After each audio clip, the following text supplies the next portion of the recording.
Why do some of the smallest countries on Earth become some of the richest? Singapore, Hong Kong, Luxembourg, Liechtenstein. Places that barely appear on the world map. Almost no natural resources, no hundreds of millions of consumers, no massive domestic market. And yet, they attract some of the world's biggest companies, investors and talents. Most people say low taxes, smart politicians, good geography. But if that alone created prosperity, why don't larger countries just copy the formula?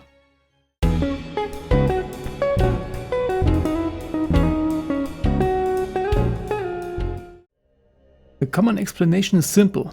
Singapore succeeded because it had exponential leaders. There's truth in it. It built efficient institutions, a reliable legal system, modern infrastructure, a business-friendly environment. But this leaves out the deeper question. Why did those policies emerge there? Why were the politicians pushed toward efficiency in the first place?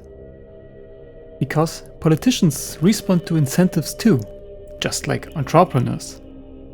A business owner doesn't decide on intentions alone. They respond to cost, benefits, risks, competition. Governments operate in a similar environment. The real question is, what happens when bad decisions create immediate consequences? Imagine you lead Singapore, no huge domestic market, no massive resources, no enormous population. Your most valuable asset is invisible. Trust. Trust from companies, from investors, from skilled workers. Now make it harder to operate. Taxes jump. Permits take years. Property rights turn uncertain. What happens? Companies don't disappear. They move. They choose another location. Because a country isn't only a political territory. It's a place people and businesses choose. A location, a service, a product. And just like customers choose between companies, capital chooses between countries. We constantly talk about competition between companies. Phone versus phone, car versus car. But there's another competition happening quietly. Competition between governments.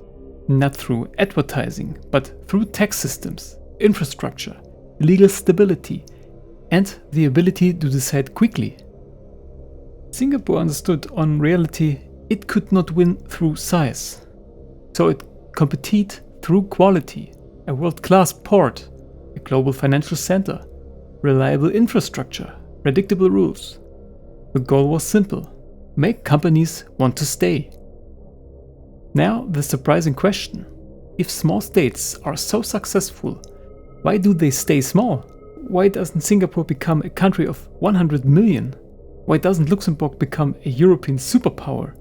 Because size changes the incentives. As countries grow, they get more complex. More regions, more interests, more political groups, more layers of administration. Decisions get slower. And the consequences of bad decisions get harder to see. The success of small states is partly created by their limitations. They can't easily ignore problems, can't hide mistakes, and they feel pressure faster. Today we think of Europe as a continent with large nations, Germany, France, Italy. But for centuries, it looked very different. A collection of hundreds of smaller political entities, free cities, republics, duchies, trading centers. These cities competed.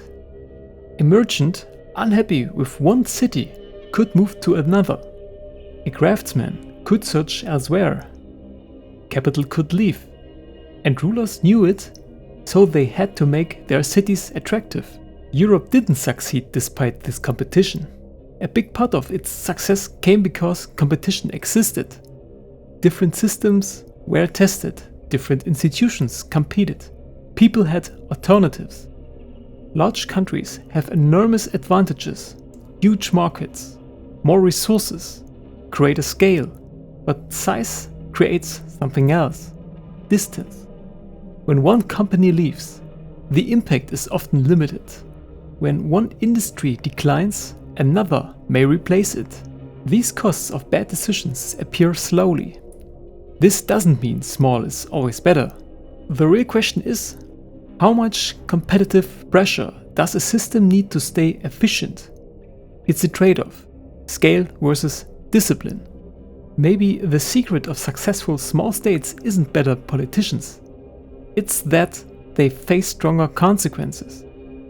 They know capital can leave, companies can leave, and talent can leave. And because exit is always possible, they have a constant incentive to stay attractive. Competition doesn't only discipline companies, it disciplines governments. Not because everyone has perfect intentions, but because incentives shape human action. Sometimes the most successful countries aren't that ones with the most power. They are the ones that never forget the people and businesses they depend on always have a choice.